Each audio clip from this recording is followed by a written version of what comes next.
going to tackle the 1980 American slasher Friday the 13th. This is day 3 of October, and we're going to be talking about another classic. And in my opinion, this is the slasher that changed everything. Because, I mean, before this you had Psycho, you had Halloween, you had Texas Chainsaw Massacre, which were different in their own ways, but this one is completely different because this had the creative kill aspect, meaning that the killer used creative ways to kill people, and that's what the Friday the 13th series has become. You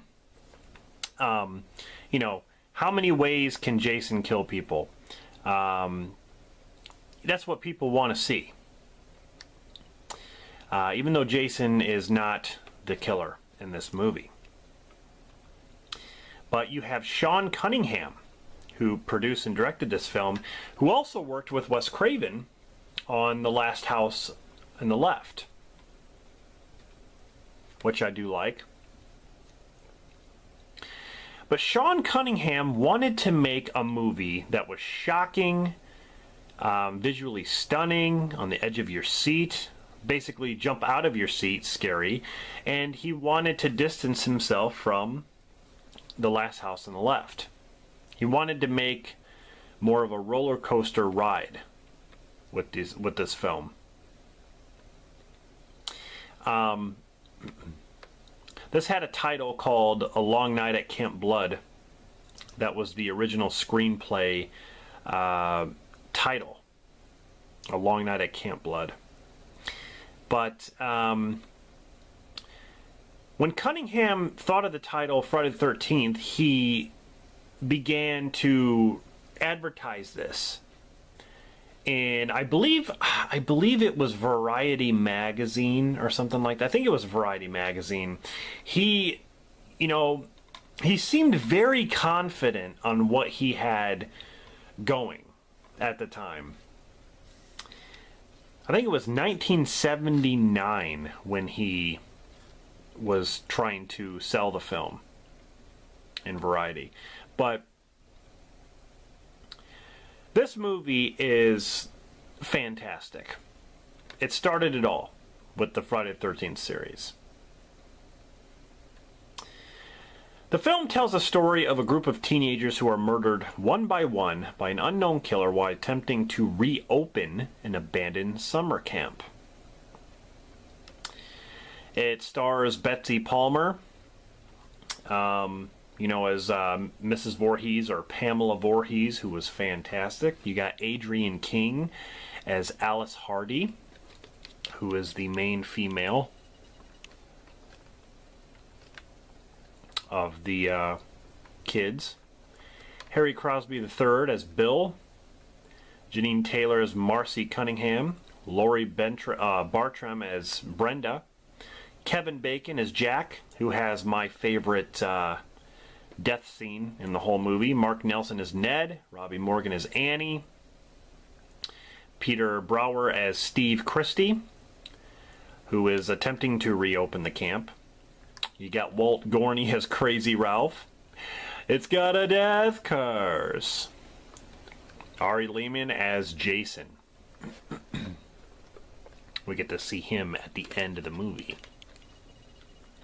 I love this cover, the silhouette of a killer. Fantastic.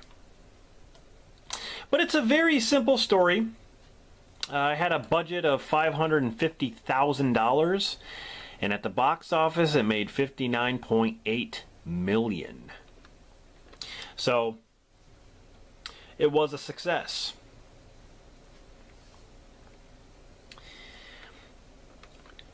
The movie was released in May 1980, and the critical response to the film was divided, with some praising the cinematography, the score, the performances, and others decided it was too graphic.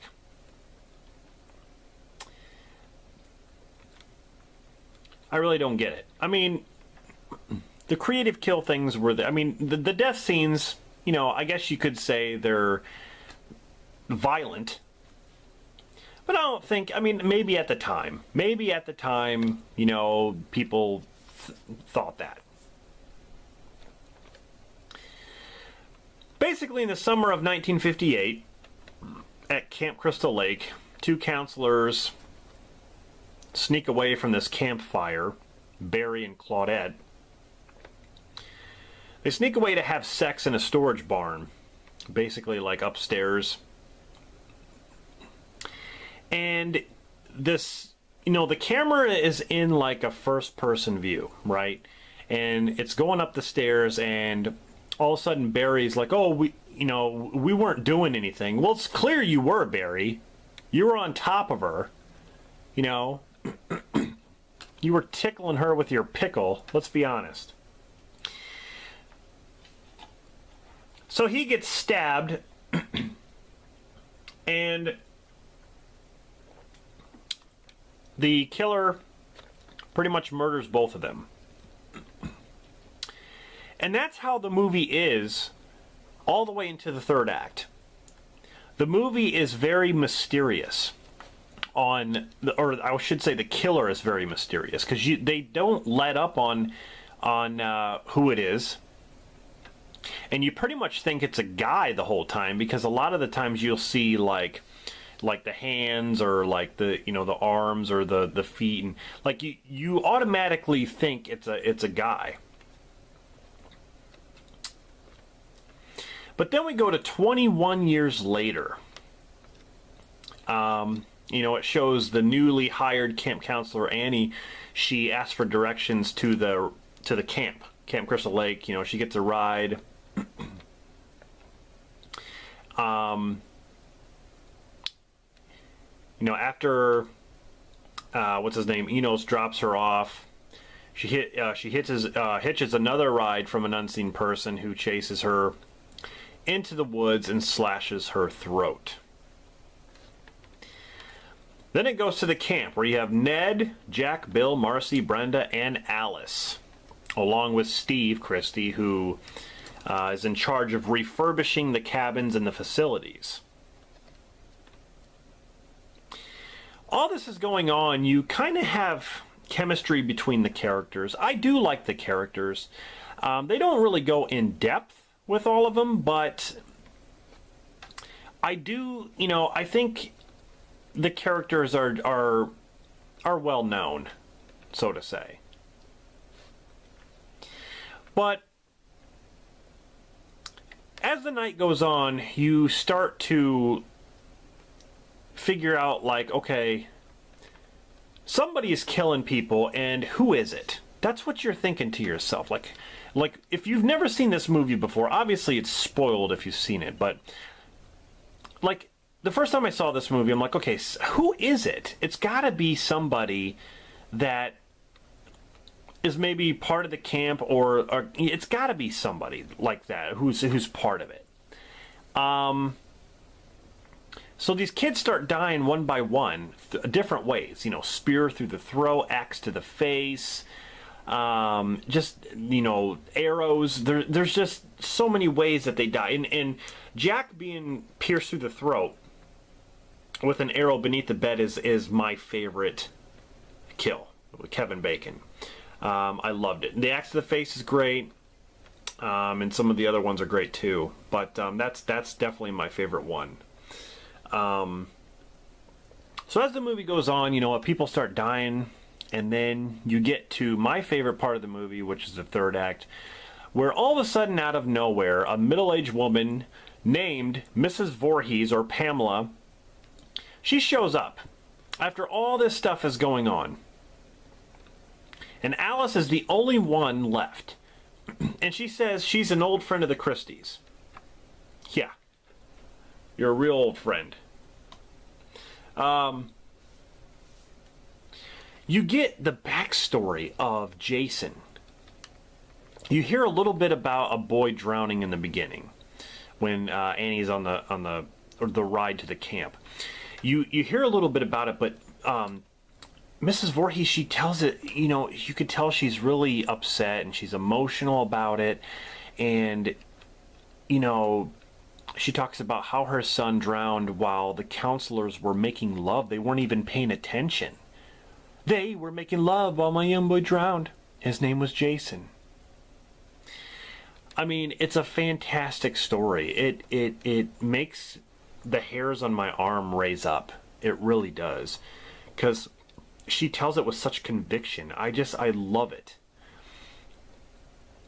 And you think that Mrs. Voorhees is this sweet lady who just misses her son and you know, she just snaps all of a sudden. All of a sudden she just turns and she starts going psycho. She's like, look what you did to him. And she just starts, you know, leaping at Alice and trying to kill her, and she's slapping her and hitting her, and Alice is trying to throw stuff at her, and she just keeps coming. It's like, you know, it's like shooting a BB gun at a freight train. She just keeps coming and coming at her.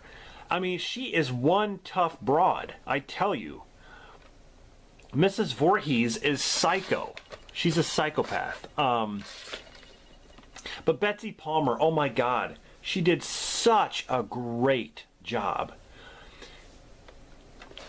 She killed all those people. She killed all those counselors. I mean, God, she's crazy. And there are some creepy scenes, like the part where Alice goes into the cabin and she's hiding in that pantry. And the pantry door has, like, cracks in it, right? And when the light comes on, you can see the light shining through the cracks. Well, she's hiding in that pantry. All of a sudden, like, the light turns on and Mrs. Voorhees is in there looking for her. She's like walking around, and then like you know, all of a sudden then she like breaks through the door. It's just a fantastic scene. And Alice, you know, throughout the film, like, people say that Alice is boring. I totally disagree. I mean, I love Amy Steele. I think she's great. But I have a thing for Adrienne King. Like, I think as Alice, she wasn't boring at all. She was a very, like, conservative character. She didn't really, you know, she was kind of quiet and stuff, but that's the point. Like, she really changed during the third act. Like, you could really see that she could survive and that she could actually take care of herself. And the tides turn. So I think she was a very strong-willed character. I mean, it kind of sucks. You know, I understand she had that stalker incident for part 2. Like, she didn't want to, you know, have a main part in it. But it still sucks. I rather, you know, I still would have liked to have her. I mean, you know, I'm glad we got Amy Steele, but I don't agree at all that Alice was boring. I definitely don't agree with that. I mean, look what she accomplished, okay? Third act, she chops Mrs. Voorhees' head off with the machete. Alice started it all. She killed Mrs. Voorhees. She killed Jason's mother. And Jason, of course, got his revenge in the second movie, but look what she accomplished. You know, Alice, Mrs. Voorhees killed all those people, and Alice is the one who stopped her. I mean, you got to give her credit for that. The chopping off of the head is definitely a famous scene, which is what they kind of recreated in Halloween H2O, which is what I loved when Jamie Lee Curtis cuts off Michael's head. It's an awesome way to end a film and to put down a villain. It's definitely an awesome way. But she basically cuts off her head, and you know, she's pretty much traumatized. She gets inside a canoe and she floats out on Crystal Lake.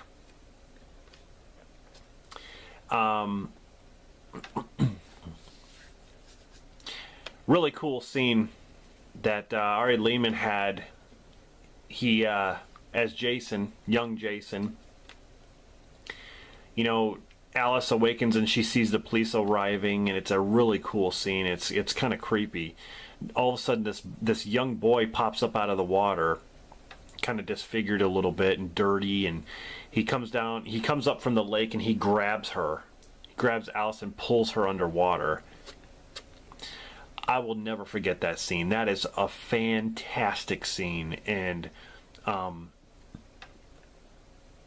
then she awakens in a hospital, and the police officer are trying to talk to her, and she asks where the boy was, and the guy's like, man, we didn't find any boy. Then he's still there. I love that line. It gives me the creeps.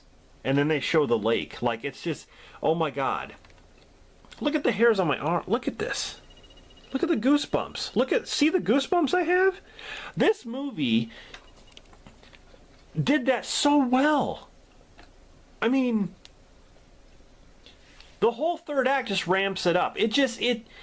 When it talks about the story of Jason and the mother, she's traumatized as well. Pamela Voorhees was traumatized about what happened to her kid. And, a lot of people find justice in what she did.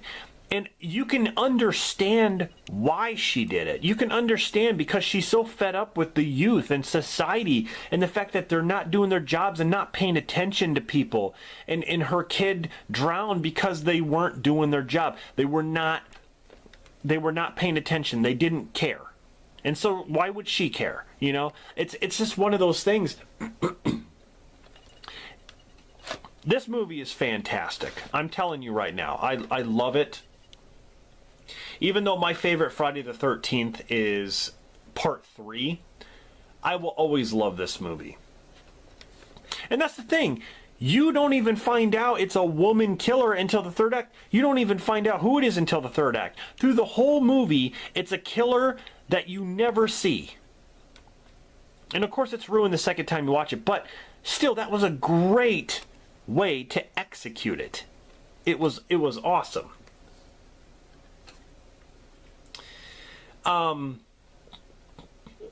But yeah, that's what Sean Cunningham wanted. He wanted something that was different. I mean, he was inspired by Halloween. But the music was awesome in this film. I love the music by Harry Manfredini. It's one of those... I think his music, it's very intense. It's kind of got like a, like Psycho was like, ring, ring, ring, ring. This kind of has like a thing like that, but it's kind of deeper. It's kind of a deeper tone, but it's still, it's still like on the edge of your seat. That's what it feels like. This movie was shot around Hardwick. It's like, I think it was Hope, New Jersey. In 1979. The camp scenes were shot on a Boy Scout camp. Camp Nobi Bosco or something like that, which is located in New Jersey. And from what I understand, the camp is still standing and it operates as a summer camp, actually. I'd like to visit there. But the cinematography, with the point of view shots from the perspective of the villain, was brilliant. It was brilliant. I loved it. It was just great.